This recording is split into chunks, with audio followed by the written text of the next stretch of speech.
Greetings, horror movie fans. Welcome to Cold and Trash Horror Movie Grind the Podcast. I am your host, Ian. This is the show in which we grind on the absolute worst horror and sci-fi movies we can find and make fun of just how bad they are, as well as praise the good, cool classics that have been lost throughout time. Now get ready, because we're about to dive real deep inside of Hollywood's dumpster in search of the good, the so bad it's good, and the fucking ugly. Now put on your seatbelt, grab a beer or two, and enjoy the show.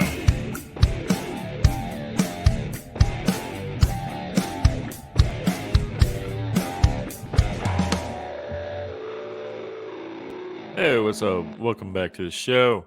Today we're doing Frankenhooker from 1990. Really insane, balls to the wall, insane. I don't know what this is just bizarre. Very fun movie. Directed by Frank Henenlotter. You know him probably from Basket Case or Brain Damage, Weird Science, and maybe not Weird Science. I don't know why I said that, or maybe it is. I don't know. But anyway, he did Frankenhooker. Anyway, first before I get into it, I just want to say that this is a very dated movie. It's from 1990, like I said. We at the show do not condemn sex workers. We think that sex work is real work, so we're not really making fun of them. We're going to say the name Frankenhooker a lot, maybe prostitute a couple times, but I mean,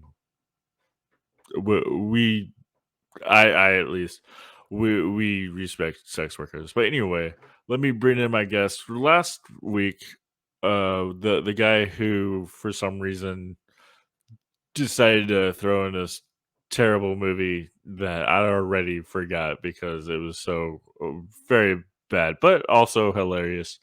Ian Zorro is here. Yeah. Welcome back. You already forgot last week's movie. I find it memorably bad. Yeah, it's just there was the guy who turned into a turkey and started murdering people. Yeah. No, this was definitely not that. You could actually see most of this movie, which is a big step up. Yeah. Is this the first time seeing this one?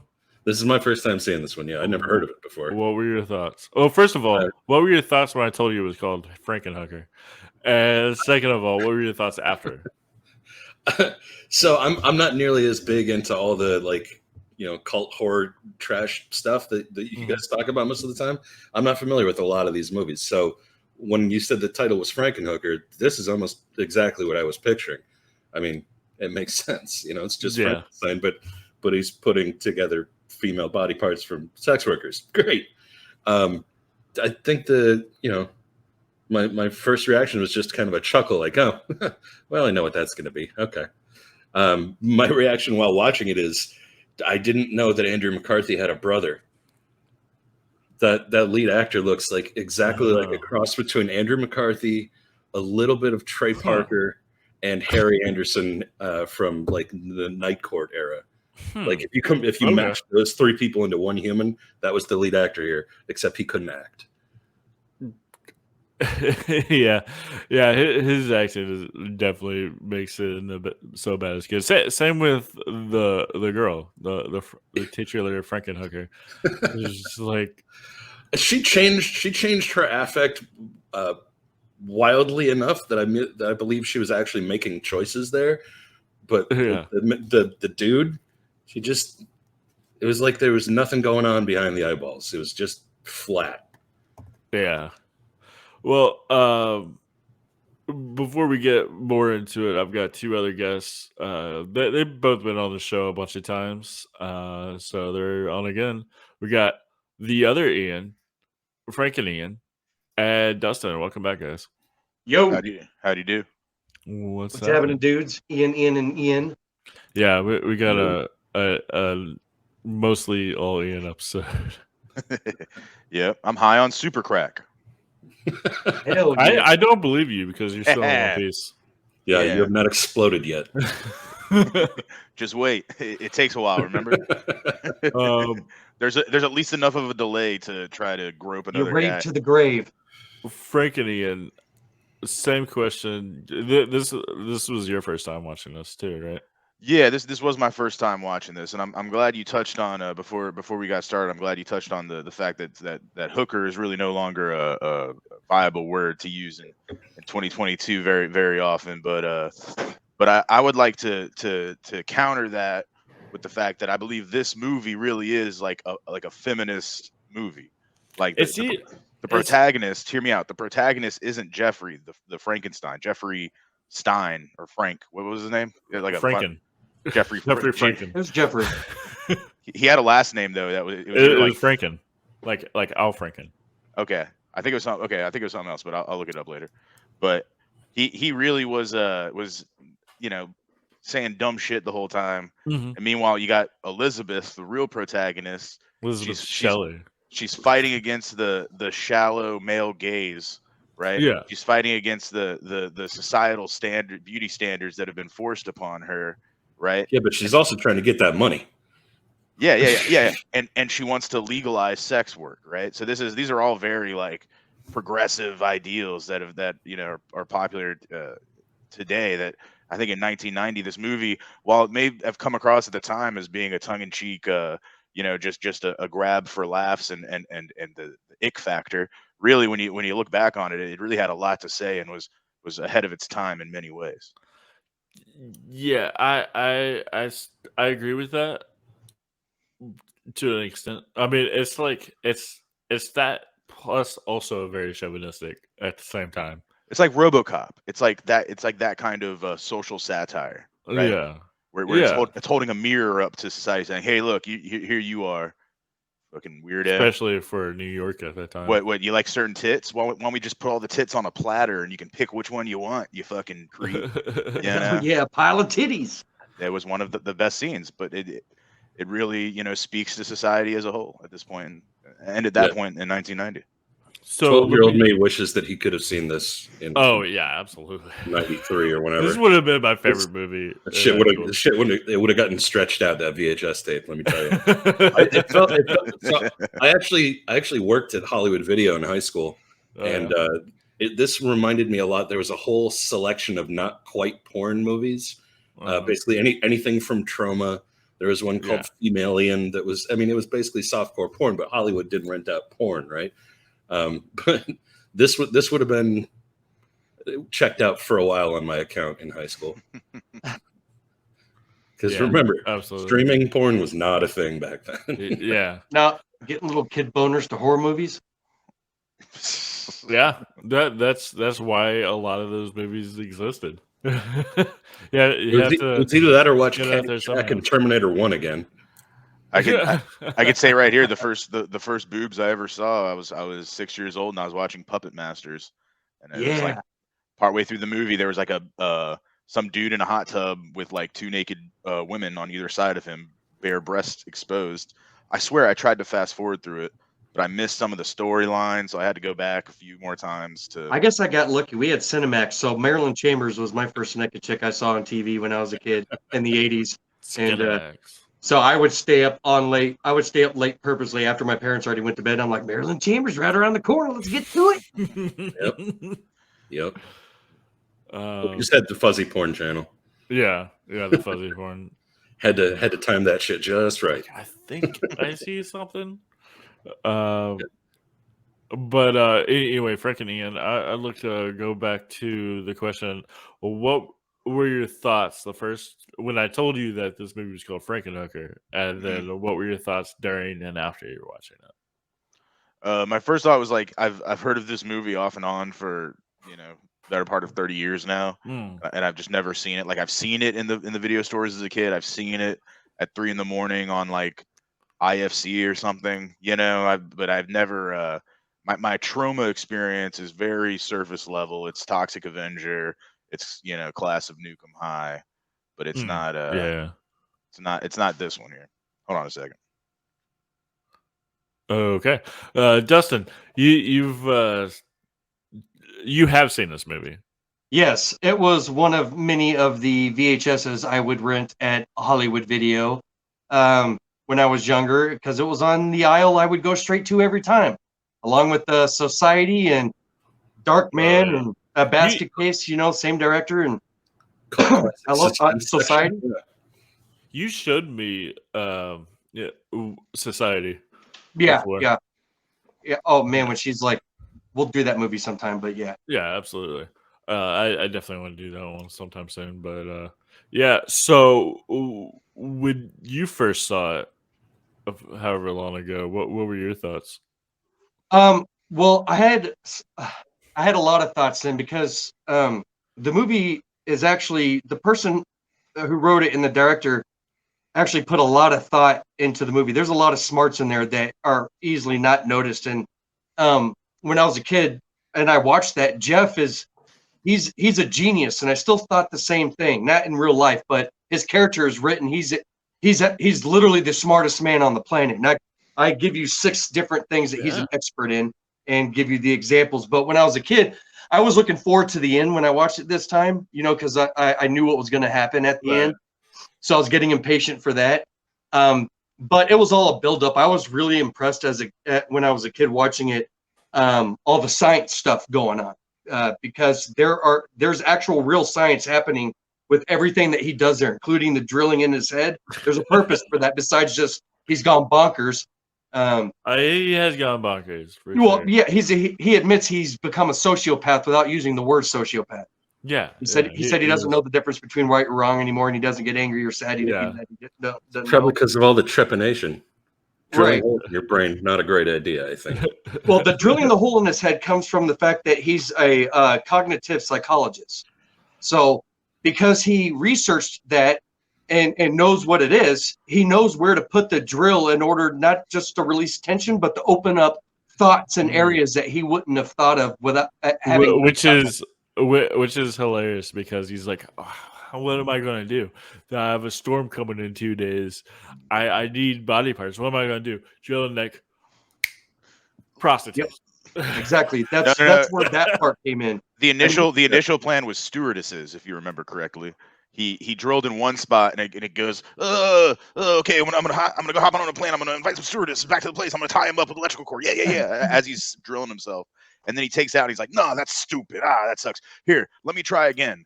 The whore is already bored. Yeah, so it clearly is not like. That was great acting, because it went in easier the second time. You could tell the hole was already bored.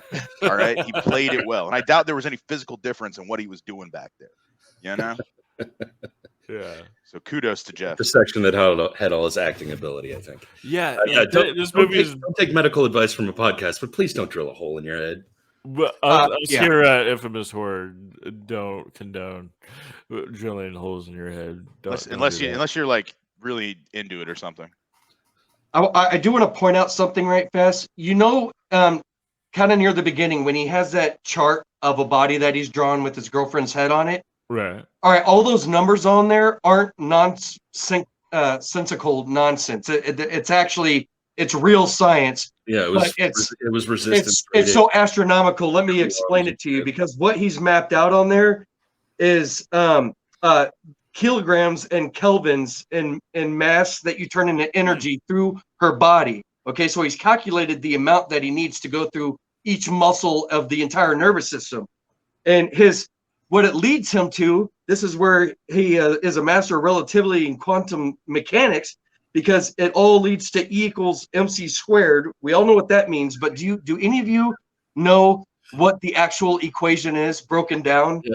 Energy equals mass times the speed of light squared. Yeah. As mass approaches the speed of light, it becomes closer and closer to, or energy.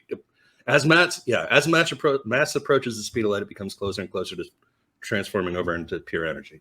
Right. I'm talking about the mathematical formula of it. So like even like a layman's person could understand. The mathematical formula of it is 9 times 10 to the 16th power joules of energy out of 1 kilogram of mass. This is equivalent to 21 megatons of TNT or a nuclear explosion. That's how much power he thought he needed to put in her body. Now, if you put that much, you wouldn't have a body. You wouldn't have a state anymore afterwards. It'd be condemned for 50 years because there'd be nothing left. Yeah, that's why he was. That's why he was blowing up women with super crack. Yeah, and that's where He him had being a no real pharmaceutical concept scientist comes in. No, so he's a dumbass. He's not a genius like you postulate. He has no real concept of how much energy is actually necessary. So instead, he's blowing chicks up with super crack, and he's making women that are able to blow people up with their. That's completely different. He blew them up on purpose. He invented this super crack intentionally to blow them up. No. But he wanted to have sex with his Frankenbot, and he couldn't because if he did, he would have been blown up. So unless he was trying to have death by snoo, there was no real reason for him to put that much voltage into her. I'm glad you pointed that out. He's a dumbass. Well, he is, but the fact that he thought he needed that astronomical amount of power of the sun going into her, yeah, that's stupid. But all of those numbers on that chart are real. He's an overly confident hobbyist with no real concept of what he's doing in life. He's a slacker, a no good Nick. Got kicked out of every medical school he ever applied. I don't know if you go that far. That's like saying the Reanimator's a slacker, because also he was getting kicked out of schools because no one believed in his research either. A valid brain to life with an eyeball. That's back a little bit on the talk of the whole diagram, because I actually have a background in electrical engineering. He was making an entire like her entire bicep, right, drawn out schematically as one inductor. That's nonsense. I didn't look at. I was just looking at the numbers. There was like one component between the electrical source and ground. He was drawing nothing. Thank you. They were real words. Yeah. Words. I'm only talking about the numbers, not the meaning. Yeah, exactly. Well, welcome back to Hardball. You know how we do out here. I love you, Dustin. Yeah, this is going to be a good episode. Let's go into the trailer I got right here. In 1931, the world was horrified by the motion picture Frankenstein. In 1935, horror turned to terror with The Bride of Frankenstein. In 1990, the makers of Basket Case and Brain Damage. This is canon. Want a date? Frankenhooker. Jeffrey Franken has a plan. I just want to bring him back. See, Franken. He has You're right. ingenuity. He's Al Franken's Tell me that's not He has everything he needs, Andrew McCarthy's brother. the raw material. He could also be an older Anthony Michael Hall. Like this is Weird Science too.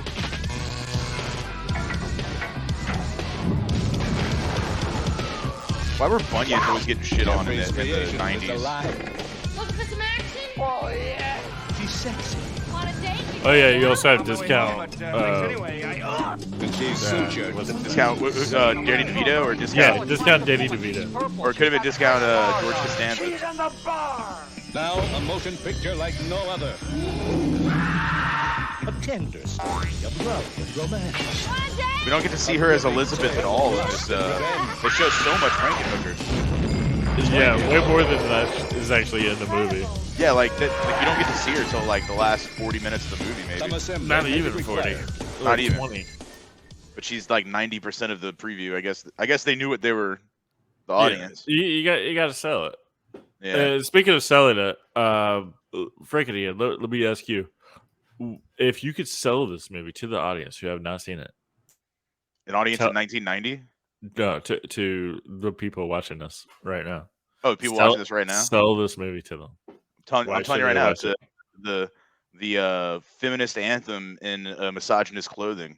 If you look underneath the covers, you'll see that there's a very strong female lead in Elizabeth, aka Frankenhooker.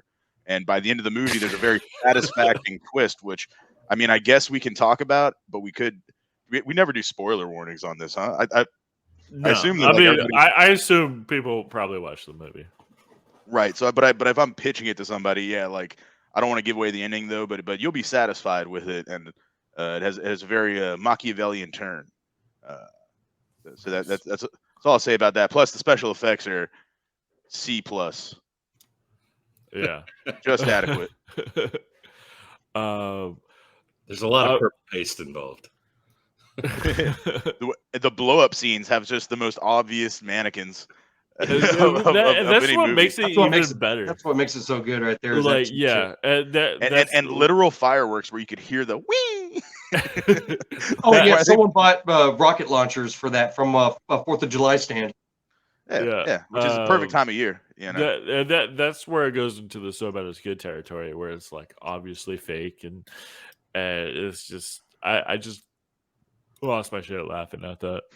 But I'm gonna go ahead and say my thoughts when I first saw this movie. So I was like, okay, Frankenhooker, like obviously play on Frankenstein with some sex workers. So movie just starts right off the bat with him like experimenting with a brain in a jar with some eyeballs, which is like. I'm like, did I miss a scene? Like eyeball, the third eye. follow me. Follow me. He's trying to fake it out and shit. Right man. off the bat, I'm like, well, this is a crazy movie. I wonder how much crazier it could get. Probably not much. Well, he starts off by wrong. doing surgery on that brain with an X-Acto knife and a ball-peen hammer. And it turns out it's on the dining room table of his fiance's dad, and and then so you got his fiance in a fat suit, and she's like, "Oh, I need to lose weight. I've tried everything and nothing works," with her New Jersey accent. We have to talk more about that fat suit later. I'll let you finish. But yes. So I'm like, oh, okay. It's like, okay, what's going on? And then a lawnmower fucking like kills her. And, Don't stand there. Yeah. And so I'm like, well, that's fucking crazy. I don't know how much crazier this could get, but we're 1 minute into this. And then so I've seen BattleBots. I'm pretty sure they don't kill people that fast. Especially that rink-a-dink lawnmower. It wasn't your average flip bot, bro. This thing turned her into a jigsaw puzzle. And so I'm wondering, so how much crazier can this movie get? And then I immediately see him talking to her severed head and like reading poetry, and then wine. The newscast, which is just like the greatest news report ever, which I have right here. It's so good. It's so goddamn judgmental. It's brilliant. The dead body is referred to as both girthy and curvaceous. Yeah, I've got the whole thing right here. Yeah, there's just straight up make fun of her. They're just like making fat jokes and shit. It's like what began as a birthday barbecue ended in a bizarre tragedy. And Hocus Pocus, New Jersey today. I guess the town is Hocus Pocus. Okay. No. It's Hobus. It's instead of Hoboken, it's Hoboken. Instead of Hoboken, New Jersey, it's Hobocus, New Jersey. That's a joke. It's like Hobocus instead of Hoboken, right? Yeah. It was this power mower that brought a quick end to the life of 21-year-old bride-to-be Elizabeth Shelley. Like wood through a mulcher, the youthful fiance disappeared beneath the blades of the berserk mower that sent her personality raining down upon birthday revelers. Her personality. Pretty much, they're just making fun of her for being fat. That's fucked up. And a blaze of 90s. I mean, you watch Married with Children. Nothing but fat point. Jokes. Remember my initial point. They're holding a mirror up to society at this point, and they're saying this is the news. This represents the director's like, this isn't what I think. This is what exactly. And then Elizabeth arises. We saw the trailer. That is not a fat girl. And even in the fat suit on, it added like 15 pounds and basically made her ass. Can we talk about that being not really constructed as a plot device, but more as a physical appearance that would make it more believable? That okay, here's the head of the fat woman, but look, her body's skinny. Yeah, because when he gets all the different parts put together, she is supposed to be skinnier, but that's just the actress herself. And so they got a skinny actress. Exactly. And it was very bad makeup for, like, it did not look like it was a chopped up piece of arm and a leg and a foot. They just like painted parts of her It looked body. like Halloween paint. Her whole face was painted white for whatever reason, even though you spent all this time like floating her in this bubbling estrogen pink liquid that was keeping her skin supple, and her skin was always the same, and then they put it on the thing and now it's painted white. Anyway, as I was watching this movie, I'm like, damn, this just keeps getting crazier and crazier. We're only 5 minutes in. And so he like drills in his brain, like we were saying. I'm like, oh, well, that's fucking crazy. And then he just goes to New York, picks up some sex workers, and he's like looking for them, and he's just like, so he decides to buy crack, and it turns into he super goes crack. to visit the pimp Zorro, who is Okay. just a classic early '90s muscle dude with like his arms out, who doesn't talk very much, but he's got just pockets full of crack vials, like you do. And he's just like, there's the newscast of him just like shaking a girl. He's like, "Where's my money?" Okay. The girl in that newscast was Elizabeth. All right, can we talk about that? That was never touched upon again. Right. Elizabeth, in fact, was a hoe, and she had turned to street work prior to the lawnmower incident, and that video had just been released because it was like a videotaped documentary that was just about to come out on a talk show, like a Phil Donahue style talk show. So Elizabeth, in fact, was the sex worker trying to pay for her crack habit. And then when she came back, it wasn't just the other pieces of the arms and legs transferring their memory into her brain, where she's saying, "Jeffrey, hey, there's the doctor. How much sex? I want some money." And then no, that's her. That's Elizabeth herself doing that, because Elizabeth, in fact, was a hoe. Ah, nice. Hell yeah! Not just any hoe, a crack hoe. That deserves a distinction. She probably smoked crack to try to lose weight. I love crack. I just wish it lasted longer than 20 minutes. Well, that's why you get super crack. Oh yeah, super crack. I just knock your block off. That's why Zorro was mad at Elizabeth. So, like, when he's got all of them in the room and he's like measuring them, I'm just like, what am I watching? And then they smoke crack, and there's a whole like crack party, and then they explode, and just like, I don't feel so good. What the fuck? 1 minute they're my bitches, and the next they're in pieces. I'm just. Hey, that's not your arm. Where'd you get that arm? That's a direct quote from. It is, yeah. Yeah. So at that point in time, a little nudge, a little wink to the teenagers that we all were, and a couple of girls start making out. And by the way, pretty much every girl in the scene, no shirts. That's great. Yeah. And this is another instance where Jeffrey truly represents the Christian right that was so prominent at this time in 1990. This is prior to Bill Clinton's election, right? So this is 1990. Yeah. And he's looking at he's looking at these women. He says, "No, that's an abomination. God doesn't want women to. You didn't make your body to do those things." Oh yeah, like in the hotel after he's done after he's gotten completed measuring all their breasts and legs and thighs to see who he can chop up to make the perfect woman. So that's the great duality of like I said, the mirror, right? Holding it up to society at that point in the year 1990. Mm-hmm. Yeah. Well, in which case, I like the idea that Elizabeth is the main character, because generally the protagonist is who you're supposed to sympathize with, but fuck that guy. Yeah. No. Yeah, it is a fuck that guy situation. And at the end, and I guess maybe we can spoil it later, but at the end he does get the comeuppance, and you are left with a slasher trope of Elizabeth being the last girl, right? In a sense. I think he's the last girl at the end. All right, we ruined the spoiler. All right, we spoiled it. He's got a pussy at the end of it. That was totally a Tales from the Crypt episode with Demi Moore. In 1990, she cheats on her husband, and the husband comes home and hears her going, "Oh, I want your body, I want your body." And the episode ends with her waking up, and they've switched heads. So her head is on her lover's body. And I don't know if you guys saw that. I have all the Tales from the Crypt on DVD, including this movie. I have it on DVD. See, it's right here on DVD. Dolly Dearest. Never heard of it.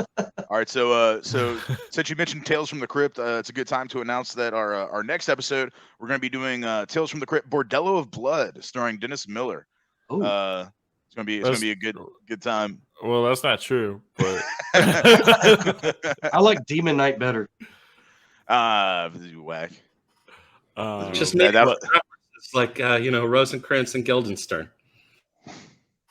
But anyway, so yeah, during this like orgy scene, I guess, of them like smoking crack and making out with each other, I was like, this is just so bonkers. Like, what were y'all thoughts during that? Like, is this the craziest shit you've ever seen before? Well, I mean, it helped us figure out how he had all that, stacks of cash that he could throw around, because The man made like a 5-gallon Ziploc bag full of super crack in an afternoon.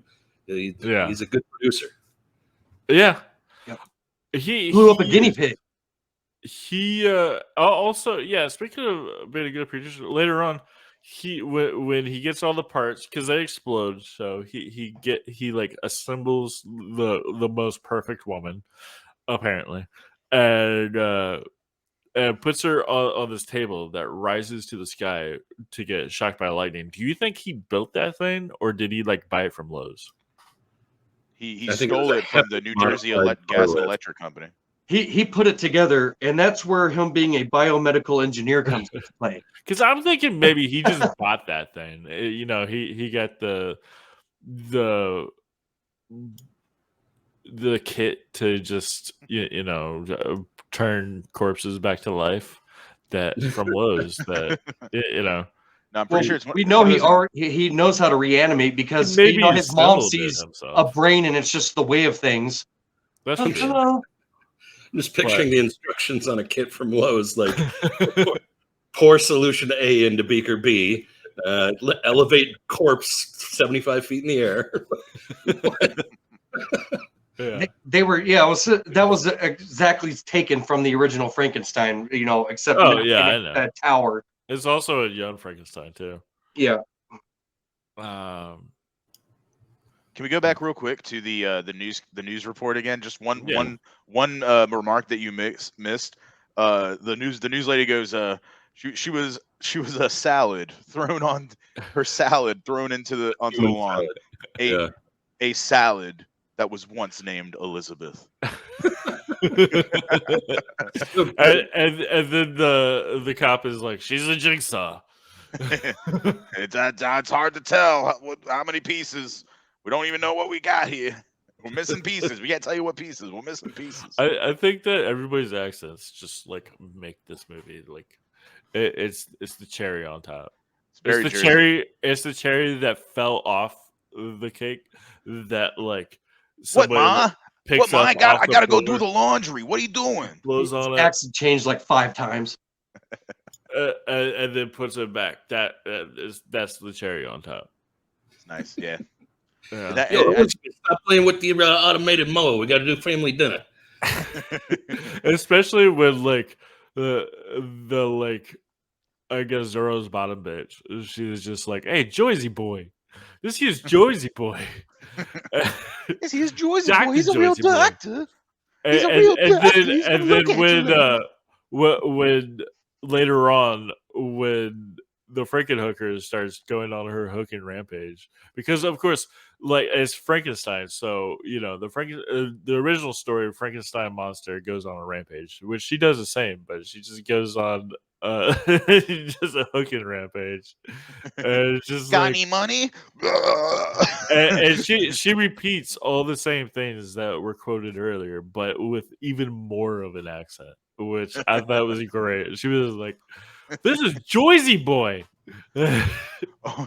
Oh, and do you remember the point in that party where Jeffrey refers to the hip hop that they're playing as devil's music? Yeah. Turn off this devil's music. This was like right in the middle of the Satanic Panic, wasn't it? Yeah, I guess so. Yeah. I think around the same time like Judas Priest was being sued and shit. Yeah. Not allowed to play D&D in the suburbs. That further shows that Jeffrey represents the Christian right of 1990, and Elizabeth represents the upwell of progressivism and feminism that's set to take the stage. And this is something Troma always had their ear to the ground on. They always did, and that's why I'm saying this movie is a feminist anthem.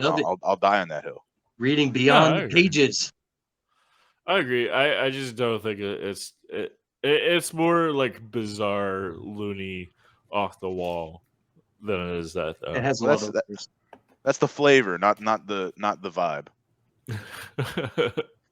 Nice. But yeah, I just like how so she doesn't, even though it's the head of his fiance, she doesn't possess any of the memories. She just possesses the memories of the body parts of the various women she's made up of. Well, the first go right. Right. The first go, yeah. After Zorro knocks her head back off its neck and he has to reanimate her again, she comes back around just completely remembering that she's Elizabeth. Yep. Yeah. With still the lingering muscle memory. I guess is that muscle memory? Is that I guess. When you're Is that what they already used mean? to doing this, you can't stop it sometimes. Like who knew that one prostitute Rebecca was such a mean. She had a mean dinger and played softball in high school. So now Elizabeth has that muscle memory, and when she joins a amateur softball league in her late 20s, that's what she'll find out. I just like how she's like going around like asking for money, and anybody who says no, she just like pimp slaps. Oh, she just shoves them to the ground. Yeah. Sometimes she does a shake back and forth. Pops off. Well, she did pimp slap Jeffrey though. And he's like, what? Most of them know she money. did stiff arms like Jerome Bettis, just like bam. She had some significant lifts on those heels, that's for sure. Yeah, because that goes back to the Frankenstein thing. Yeah, I love that because like he had her huge boobs. Her shoes were definitely stolen later by pre-juggalos. Yeah. Nice. Yeah, was she not wearing Jinko jeans in this film? Yeah, right. If this movie was made 8 years later, The sexiest of all sex work attire, Jinkos. Jabos. Oh yeah, Remember dude. Jabos? I know I'm getting a deal at that point. Come on. Yeah, she got outfitted at the Buckle. Yeah. Right next to Oshkosh Bagosh. So anyway, like at that point, I was watching this movie and I was like, "Oh yeah, that's right. It's called Frankenhooker. It's about a Frankenhooker." We're like, what, 50 minutes in now? Okay. Yeah. Oh, And that's then why. she goes on About her how long it rampage, took, yeah. and I'm just like, how crazy! Like this is the craziest thing, and it just keeps getting crazy. Like I don't know what could possibly top this. Maybe when he brings all the body parts back to his shitty New Jersey home, and he's like, "All right, now I'd like to apologize to everyone here. This was a big mistake, but that's okay. I'm gonna get you all back together. But tonight's Elizabeth's night." Yeah, and he's clearly not going to get them That all was back perfect. together. There's going to be roughly one person's worth of body parts missing. Well, by the end of the movie, he does kind of. Sorry, somebody doesn't get a torso. He does haphazardly fulfill his promise. He does. without Yeah. intending. Yeah. Well, yeah. No, let's go into it. So Zorro like comes up to him, and then he gets attacked by the blob of limbs. Yeah, that was He that makes was out the with best one. effects in the movie. Yeah. And I'm Yeah. just like, what the fuck? Like The my ending is head definitely almost the exploded. best. I mean, all those animatronics. Animatronics are what make these movies. Because we just don't get that anymore. And Yeah. even though it looked cheesy and cheap, it looked real. Yeah. And it's at the very like last not even 5, like last 2 minutes of the movie, and I'm glad because it's just the movie just escalated the entire time. It was like crazier, then it got crazier, then it got crazier, and then it was just like the most absurd thing I've ever seen in my life by the end of it. Well, they almost did the perfect happy ending. Like 10 minutes before the end of it, she's back and she's got she's Well, she Elizabeth wasn't again. happy about it though. She wasn't like stoked, but she was happy to be alive. But who cares what the woman thinks? Anyway, he was happy. Yeah, he got something to fuck. That's nice. Frankie, you're talking, but we can't hear you. Excuse me. If it ended there, the entire argument that I've been making about this, there being more underlying intentions to this movie's plot than simply weird science with tits. Then I mean, it's better that it added that extra element, because then you get so the guy really was an asshole, and then everything does get set right at the end in one way, unless you've been looking at it through the eyes of the true antagonist. At that point, you're like, fuck, dude, why do I have tits now? The people that were rooting for this guy just realized that Homelander's the bad guy. Yeah. Exactly. That was pretty good. Yeah. But one of the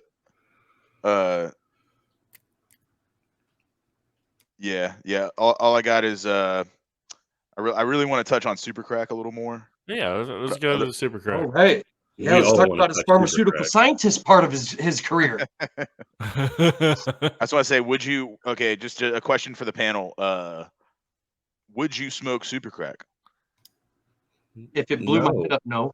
Yeah, probably not. You blow up. I wouldn't smoke regular crack. I'm right, all good. pull up on vices. I'm all set. All right, good. Wait. Are we telling the truth on the crack thing? Yeah. I smoke crack. Oh, so we're telling the truth then, yes. Yeah. Shit, but have you smoked super crack? Well, we're alive. I wouldn't smoke super crack. Well, I don't do drugs. I don't know how many anymore. seams are on your body right now. I'm a big guy. I think I can handle it. I don't know. Maybe that's just me. Maybe I think I'm the one who won't blow up. I don't know. I don't think Maybe so, man. That's like a Chris Farley thing waiting to happen. Just too much juice going to the heart and. Oh, but yeah. Funny thing, that's what got Chris. If Farley you was survive super crack. that, if you survive super crack, you got to be fucked up for life. Only Charlie Sheen and a few others have really been able to survive super crack. Andy Dick. Well, Charlie Sheen has tiger blood. It's different, right? It's different. Well, it's not all that's in his blood at this point. There's a lot. Which, and actually, now you mention it, for the same reason, Magic Johnson has survived super crack as well. Have you been watching the Winning Time, that TV show about the Lakers in the 70s and 80s? Yeah, go watch it. Super crack. Super crack. So Yeah. now I want to see Robert Downey Jr., man. In the 80s, he was all over that crack, man. You watch Less Than Zero? He was smoking crack doing that movie. Right. They were filming him cracked out. But now, before I forget, I want to see a movie that's an exact remake in every way, shot for shot, of this exact movie. But instead of super crack, it's Charlie Sheen's blood. Oh my god! And I want the cast to be the cast of Jersey Shore. Yeah, Jersey Shore. JWoww was already Frankenhooker. She was, man. You watched her turn into it. But I would rather see her with Snooki's body, if that makes any sense.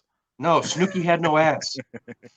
Well, that brings us back to the beauty standards of 1990 when they did the zoom in on the perfect ass, the one that got the check. Yeah, that was a good ass. Did you notice any? No, it was. Oh, yeah, by today's standards, it was. That was Mom Jean's ass. It was like it was. It had very little contour, and but that was beautiful in 1990. I thought it was a great looking ass, and I still do. Yeah, because you're old. Just like I am. So we remember when asses were considered to be beautiful in a thin way. Nowadays, dude, if you're not pumping them up, dude, if you're not that was ripping them like a Reebok early 90s ass that was just built for the high-waisted swimsuits that they would do jazzercise in. Yeah. It was like a wide hips. Can you imagine this movie being made today? Like what the parts would be? It would just be like ridiculous portions. The movie would be shunned. She would be an influencer instead of like she would have an OnlyFans. It would be They might find out about through TikTok. Yeah, that's what she would go to. She wouldn't go to New York downtown. She would just go straight to OnlyFans. Are you paying for the Airbnb? Are you paying for the Airbnb? It's like, no, that wasn't part of the deal. But anyway, so I thought that she was like pretending to acting that accent, that ridiculous, crazy, over the top New Jersey accent. But bit of a Fran Drescher. I've seen some interviews with her since then, and she has the exact same accent. She talks exactly like that. That's just her. Hell yeah, dude. Why doesn't everybody from Jersey speak like that? Like I've heard Bruce Springsteen talk. He doesn't talk like that. You know? Yeah. When you're in it, you can't hear it. Like I grew up in Minnesota, and nobody can tell off the bat. No one can tell, can they? But I live in Minnesota. Well, no, I mean I can turn it back on, no problem. Minnesota. You know. Like, when everyone sounds like they're from the movie Fargo now. When I go back, right. The closer you get to Canada, I'm pretty far north up Duluth. Oh yeah. Oh yeah, way up there in the north. We're basically just South Canada, you know. South Canada. Yeah, I'm north. Are you in Minnesota too? I grew up there. Oh, okay. Ian is north, or Ian Webb is North Mexico. Yeah. Yeah. I am West Haiti. Yeah, and currently I live in 1952. in Georgia. Is a town called 1952? No, it just feels like 1952.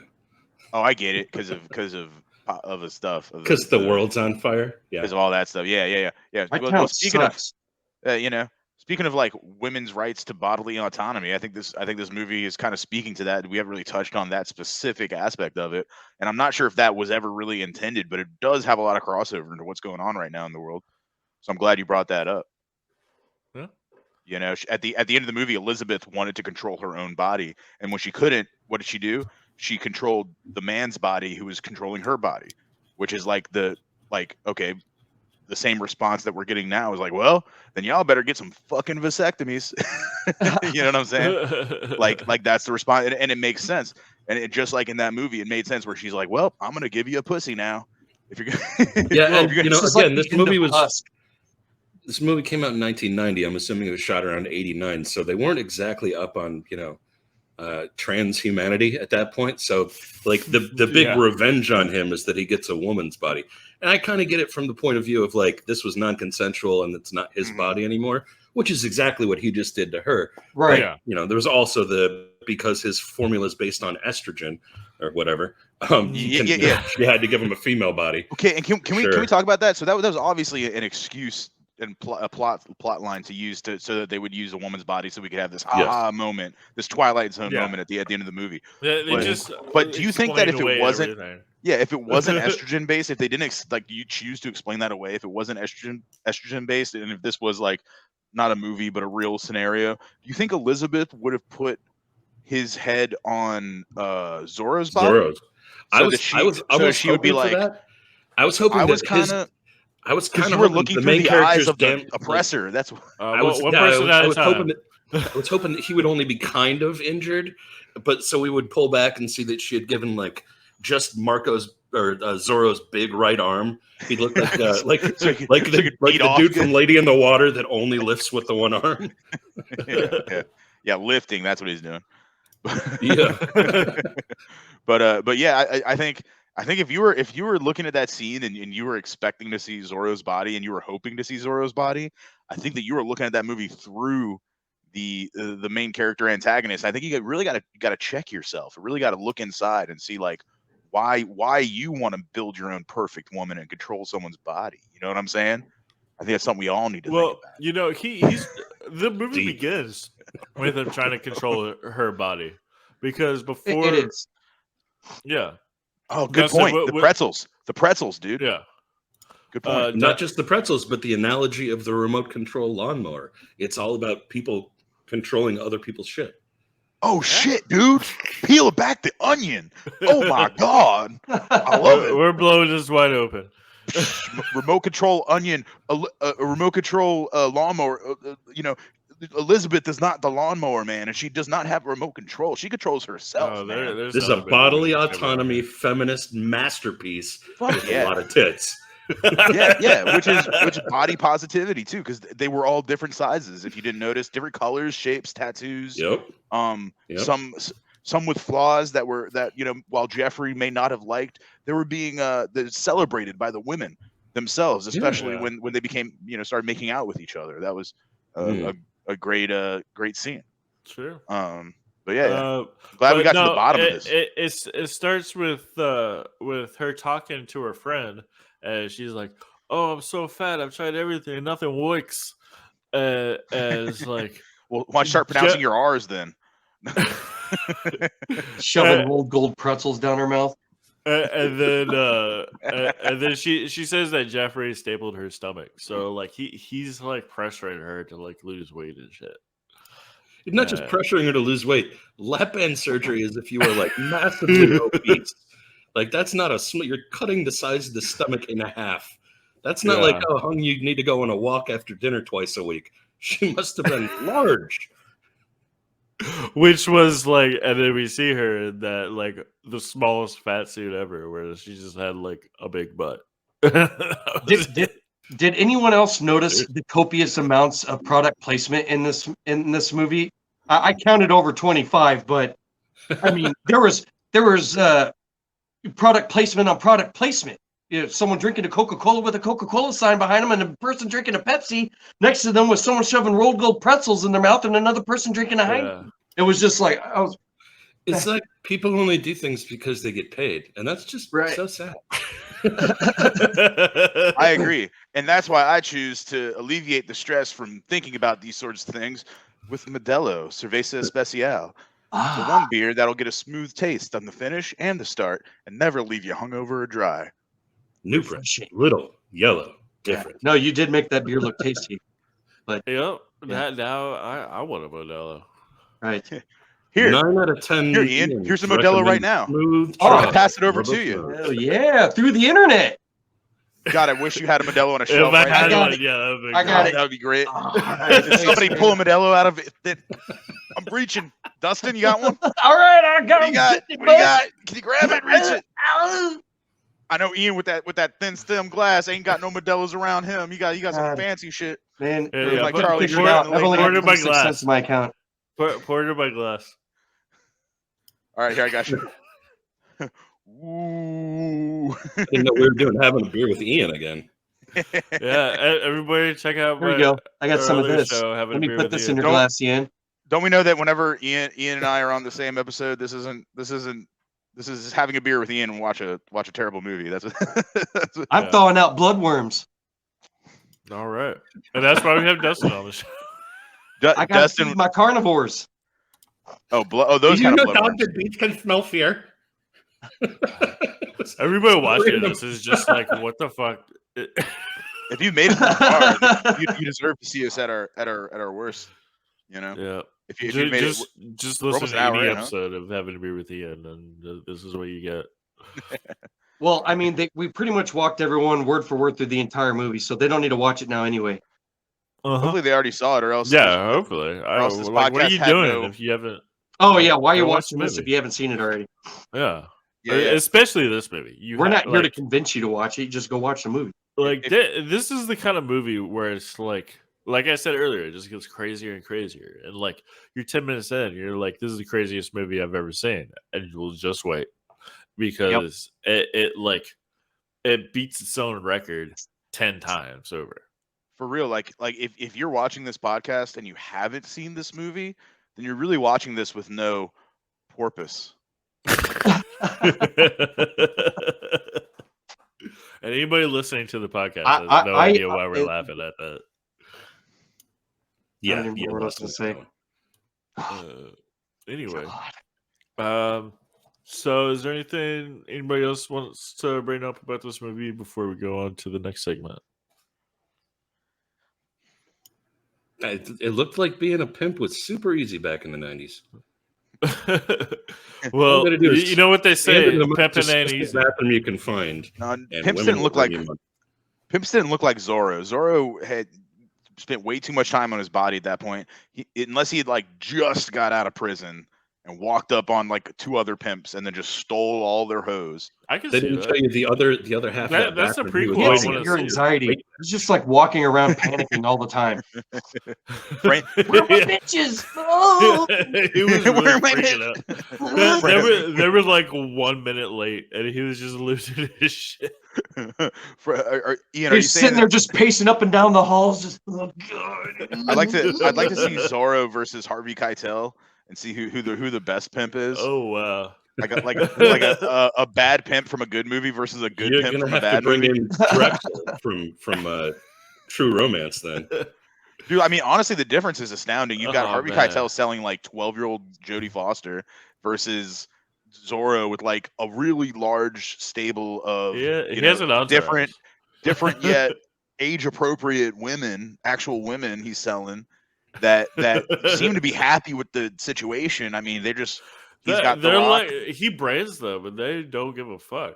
Mhm. They're like, okay, They had their There's sales a way of pitch things. out, No too. one's worried about cops or nothing. There's one Yeah, point it's where Jeffrey goes up to 2 of the hookers and he's like, starts asking them about some questions, and one of them just lays out like the specials of the day. They're good at their job too.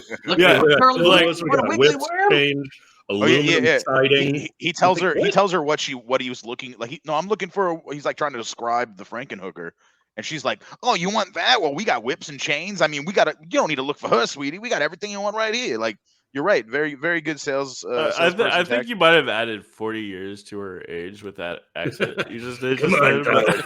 Let's go over this way. I'm gonna have to look up pictures to see what all those women look like now. If any of them are Oh still God. alive. No, please, no. Oh, can I just say whatever woman played Sugar aged like fine wine, and that's Yes. look up Sugar from Frankenhooker. Looks great Alright. still. But yeah, he like pulls over and he's like, well, you know, he's like freaking out. She's like, just take a deep breath, just take a minute, tell me what you want. And it's like, well, I want the right parts. It was like, in case you haven't noticed, not only do I have all the right parts, but I have them all in the right places. But before she says that, she subtly Titties. lowers her blouse to expose her. Super subtle. What? Okay. How about this then? And I think that's the first part of nudity in the movie. Is you're like, oh shit, there's nudity in this movie too. Well, This is not yeah, and he pulls out like $20,000 in cash, and she's like, "Everyone, come here!" Yeah, yeah. He like nonchalantly says it's from his Christmas fund at one point. I think I got a little bit of extra cash in my Christmas fund. Shit, yeah. Oh man. Okay, so if they remade this movie today, that would be like the most unbelievable part of the whole movie. No, because it doesn't work like that. He would meet them online now. No, not that. I'm talking would about him exchange- having like thousands of dollars in his Yeah. Christmas fund. Nobody in their 20s yeah. has that much money. No. It would be like And he you don't decided meet no one online. Haven't you seen Dateline? he would have made the money off crypto and He- sold early. He would have pulled up his phone and showed her some NFTs. Yeah, he was like, I got this bored ape in a. You want to be a bored ape, Frankenhooker? I got a specific one. Just $90,000. I really want to see this movie remade today now. Well, that brings us into what could be our next prompt. I'm not sure, Ian. All right. Well, you know how we do, where we pitch a sequel, prequel, remake, reboot, or side movie with another character. What y'all got? Anybody? Dude, I honestly, if this, I couldn't come up with very many ideas at all because the movie is just so ridiculous that if they were to remake it or try to do a sequel, well, no one would see it for one thing. Just Frankenhooker because 2? of it's so absurd. That was common for those types of movies You in really the couldn't 90s make for these one. those types of topics and whatnot. I mean, you had Reanimator and a lot of films that had this type of shit going on. And just the taste now is so much different than horror is all about jump scares and hostile body horror, people getting tormented type of shit. Nobody likes the weird, crossing bodies or like Slither and Night of the Creeps, or just bodies getting intertangled and being this pasta of weirdness. Like Society. Yeah, there's not a lot of Cronenberg. The only thing I could think would be like a prequel where they would talk about how because they don't really explain how he knows how to reanimate things. Because it starts off, he just knows it's a regular thing. That's around the part house. nobody cares about. Right. His mom's all like, what's he doing? It's just, it's just regular around that house. We haven't even gotten into his mom yet. Like, where he's just like talking about like how he's going crazy and losing his shit, and he's expressing real concern. She's like, "You want? Can I make you a sandwich?" Yeah.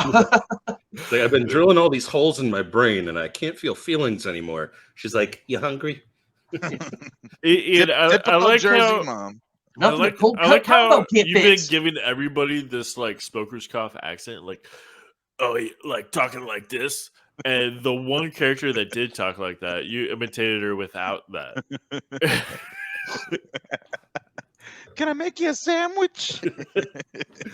Anyway, Dustin, did you have any ideas at all? Or Right, I already spat it out. The only thing that what I feel could be explored would be a prequel. How did he learn how to reanimate things to begin with? Because he just knows. So it just starts off with that. He's done it. He's crossed an eyeball with the brain. he got the Lowe's do-it-yourself kit. the Lowe's do-it-yourself like Clip Notes. The home reanimation chemistry kit. Yeah. Let's be honest. It was an inversion table and some spark plugs. That's about all. That's about all you needed to With an bring it back to instruction life. kit from IKEA. Yeah. Evanescence CD single. This is the part with him being a neuroscientist comes into play. What about Ian or Ian myself? All right, real quick. So we've pointed out how specific this movie is with the accents and the setting to Manhattan and New Jersey, right? This is a very New York movie. So I want to take this exact same movie, but put it in Letterkenny's setting. Oh yeah, exact same lines and everything, but they're all talking like that, you know. I just want that rapid fire Canadian humor. You are such a Southern Canadian, Ian. Really showing it. I was thinking the same when you said that you're from Georgia. It was Georgia, right? I live in Georgia. Yeah. Yeah. I want to see that the Georgian Frankenhooker. So y'all's basis. Did you just say you want to watch this movie in Georgia? No, I want to see it filmed in Georgia. When Georgia or some southern Mississippi, Texas, even like how do y'all wisecracks about my mom again? I get it. But I was very confused at the beginning as to whose parents were whose. At first, I thought Jeff and Elizabeth were brother and sister, so we can always put it in Kentucky or Alabama. Yeah. So they're brother and sister, and yeah. Is that all you got, or did you have any other prompts? That's all I got. All right. Frankenstein. All right. So mine is not a movie, but rather a TV series sequel. That would be streaming. At least the first season be available on HBO Max. And it would be called Frankenhookers at the Point. Okay. A Brent Owens film, because we're gonna get Brent Owens back to direct it. And I don't know if any of y'all are familiar with with Hookers at the Point, but it was a TV documentary series about actual prostitutes working a certain strip in New York City, and with very candid interviews, direct to camera, interspliced between their sometimes sad, sometimes comical interactions with their Johns. And I think that this would be an excellent format to use to look into the life of Frankenhooker after this series, where she leaves Jeff and she goes and does what her body is telling her to do, which is sell it. So she and then they follow Frankenhooker, and it's almost like an Office or a Parks and Rec type, like where she's giving interviews about it, and then and her coworkers are just regular prostitutes, not Franken prostitutes, that are like, yeah, she showed up, she started making a lot of money, and some of the ladies are starting to paint the faces, and you could really flesh that out over the course of 4 or 5 seasons, I think, before it gets stale. And just for the wordplay, instead of Zorro as the pimp, I want Al Franken. yeah. Has he been uncanceled yet? Can we get him back in the show? Yeah, that's his breakout role. Al Franken's back in Frankenhooker the series. Frankenhooker's at the point. He reminded me of the neighbor from that not Perfect Strangers, with the dude that lived with the 2 girls. Dang it. Three's Company, Jack Tripper. I'm drawing a blank. Whatever. I am John Ritter. Yeah. Three's Company. Yeah, Three's Company. Yeah. Yeah, that's what he said. Yeah, he looked exactly like the old neighbor that would always come by and accuse them of being lovers instead of roommates or some shit like that, because he had to pretend he was gay. Don Knotts?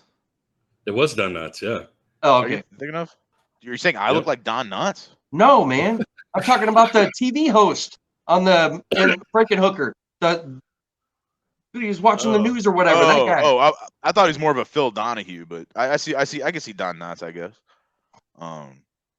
Yeah, I'm way too fat to be Don Knotts, bro. But yeah, that's my idea. Frankenhooker's at the point. I think it'd be hilarious, and I think that's the only way you could really reboot this in today's society is to put a humorous slant on it. It would come across something like What We Do in the Shadows, if you've seen that series or yeah. movie. So it it would probably come across like that. I'd want to. So like a mockumentary. Yeah, like because the original series was a documentary, so it would be just a spin on that. Yeah. All right. What about you? Cool. What about you, Mr. Webmaster? What's your hot take? I want a series, a full HBO series.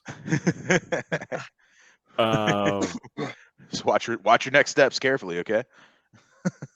A spinoff, not Yeah. of our main heroes, but of the real hero, Zorro.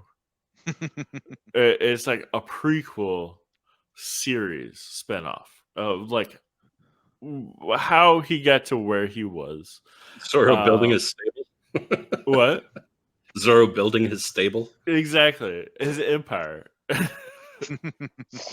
So like this is how the series would start. It would start with like a different guy named Zorro who came before him, who was he was like the pimp of the pimp, The dread pimp Zorro, sure.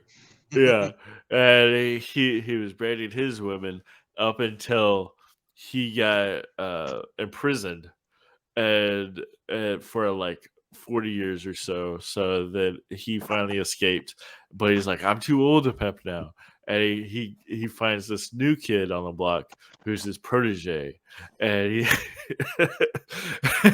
Good night, so Leslie. Good luck. I'll most likely kill you in the morning. and so his protege starts learning his ways, which is braining women and shaking them. and so and then the new Zorro on the block, which is the guy from Frankenhooker, he goes up against the cop who imprisoned him and kills him off. And it turns out that his daughter, the original guy's daughter, is actually going to be this guy's new bottom bitch, and she's played by Catherine Zeta-Jones.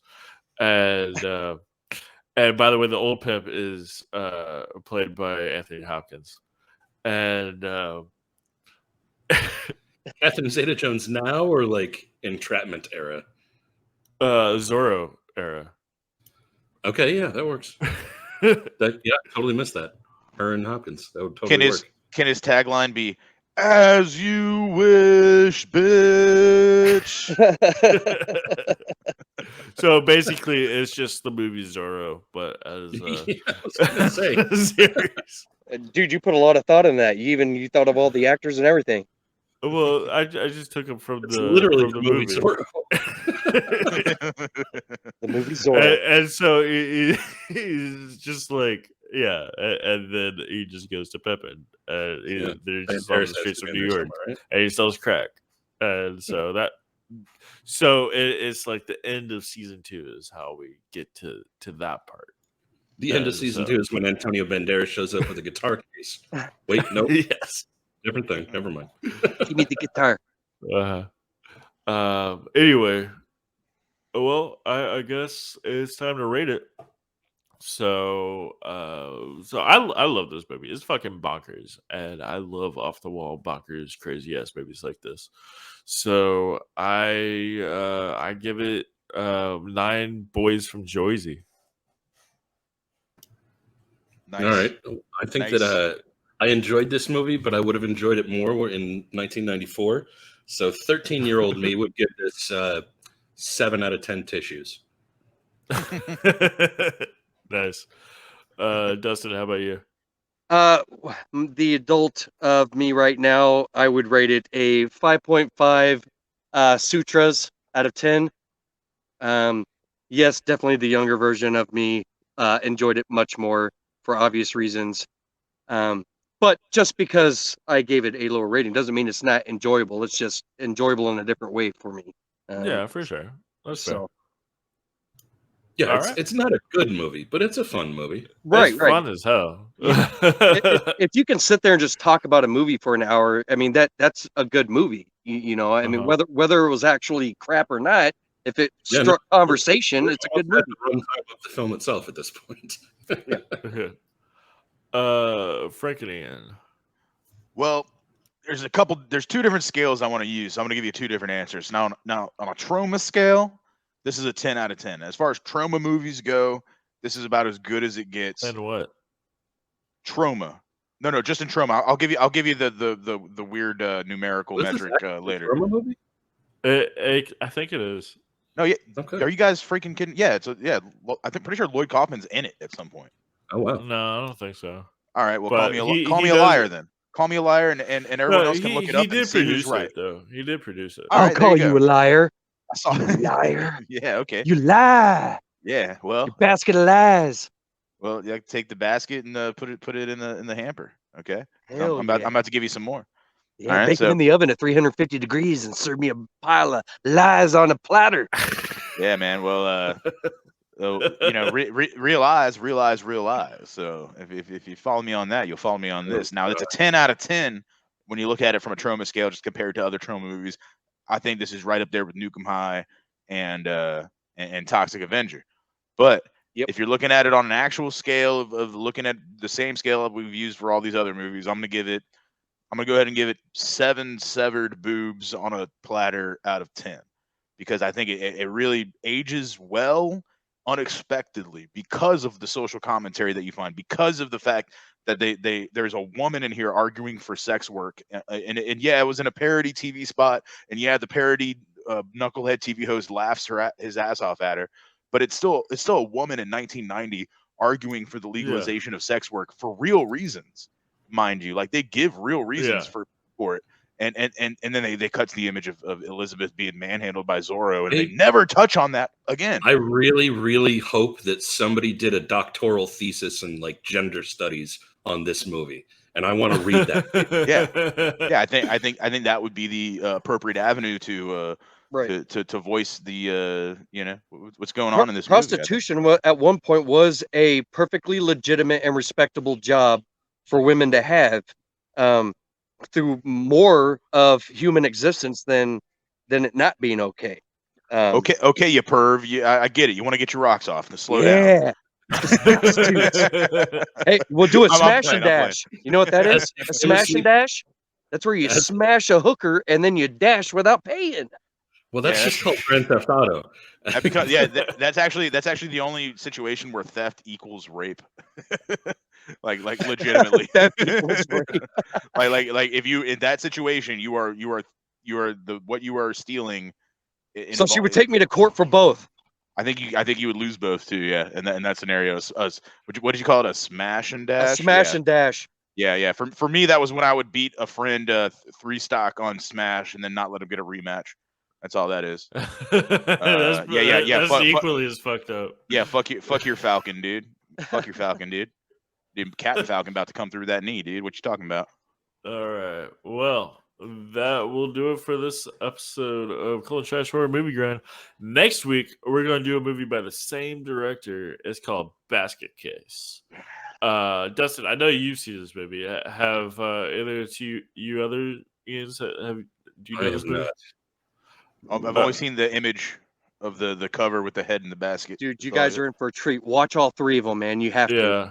Zorro, Ian, based on the title, tell us what this movie is about.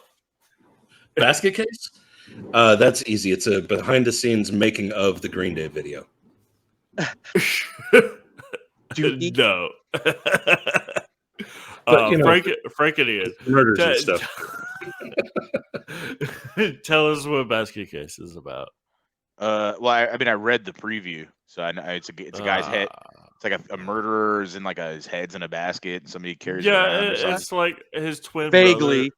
He puts his twin brother in a basket, and he just screams. Well, let's not spoil Basket Case yet. We're not even doing that movie. Well, we are next week. Well, next week, yeah. Tune in next week. We're gonna end up talking for an hour about Basket Case. I'm telling you. Wait. Yeah. Sorry, are you saying Basket Case is the right movie to watch if I'm looking for a little head?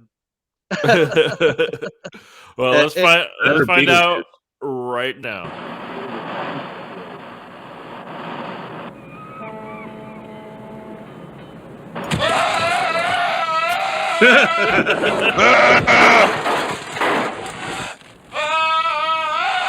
No.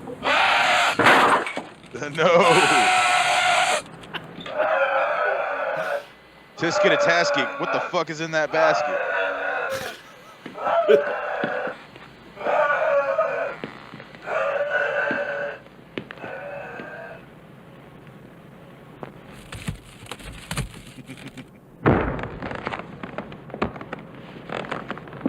Oh, great stop motion. Yeah, That shit is artistic. dude, I love it. Looks very artistic. Oh, dude, stop motion. Holy. They really didn't want to film every single little scene with the stop Sounds motion. like an animal. It's breaking up the place, man. It's certainly breaking up.